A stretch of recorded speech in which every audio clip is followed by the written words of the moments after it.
Assalamualaikum warahmatullahi wabarakatuh. Terlebih dahulu, kami mengucapkan terima kasih kepada dosen pengampu mata kuliah Hukum Agraria, Bapak Muhammad Amin, SHI MH, serta kawan-kawan yang telah meluangkan waktunya untuk menonton video ini. Baiklah, perkenalkan, kami dari kelompok 2 yang beranggotakan saya sendiri, Alpianur, Muhammad Saupi, Nurma, dan Sri Najla. Di sini kami akan menyampaikan pembahasan tentang subjek dan objek dari hukum agraria. Sebelum kita menguak lebih dalam tentang apa saja yang menjadi subjek dan objek dari hukum agraria, saya ingin kawan-kawan mengingat kembali apa sih hukum agraria? Hukum agraria adalah serangkaian kaidah yang mengatur hak penguasaan atas tanah, bumi, air, ruang angkasa, dan kekayaan alam yang terdapat di dalamnya.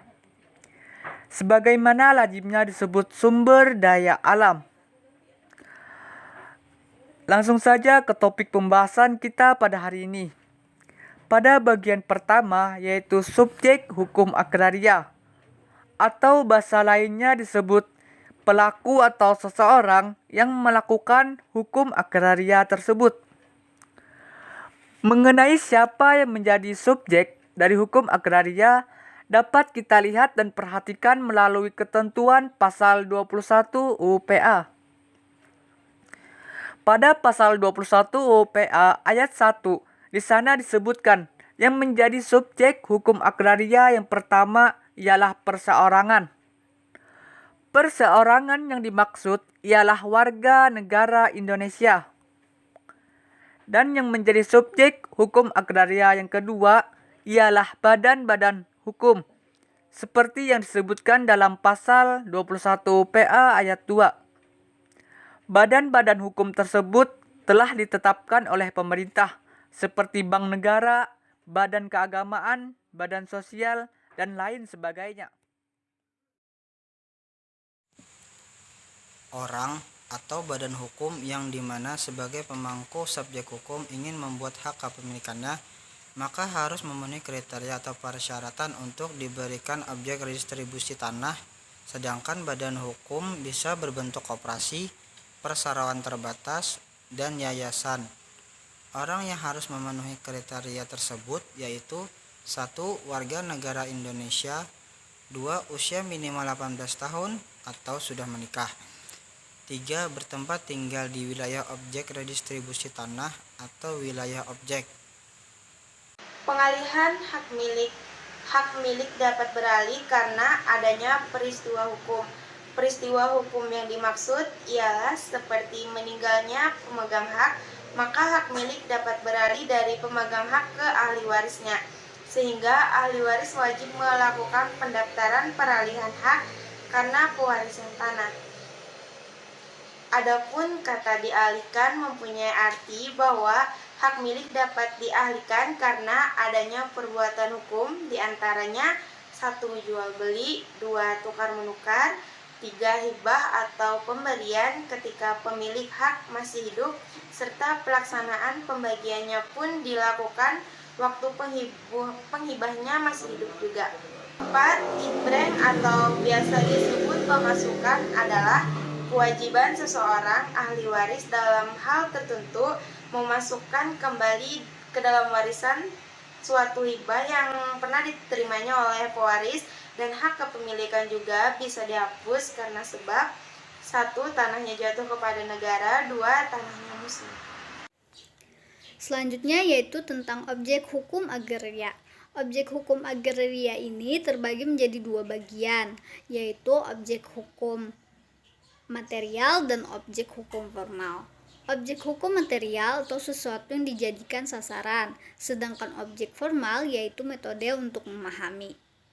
Objek material sudah disebutkan secara tegas oleh UU PA, yaitu yang pertama air, yang kedua bumi, yang ketiga ruang angkasa, dan yang keempat kekayaan alam yang terdapat di dalamnya.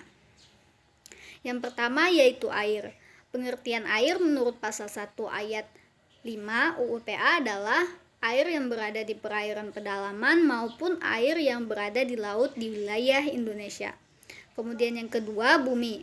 Pengertian bumi menurut pasal 1 ayat 4 UU PA adalah permukaan bumi termasuk pula tubuh bumi di bawahnya serta yang berada di bawah air.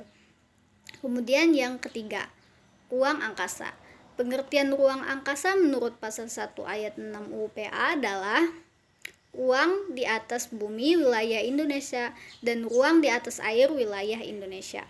Pengertian ruang angkasa menurut pasal 48 UU PA, ruang di atas bumi dan air yang mengandung tenaga dan unsur-unsur yang dapat digunakan untuk usaha-usaha memelihara dan memperkembangkan kesuburan bumi, air, serta kekayaan alam yang terkandung di dalamnya.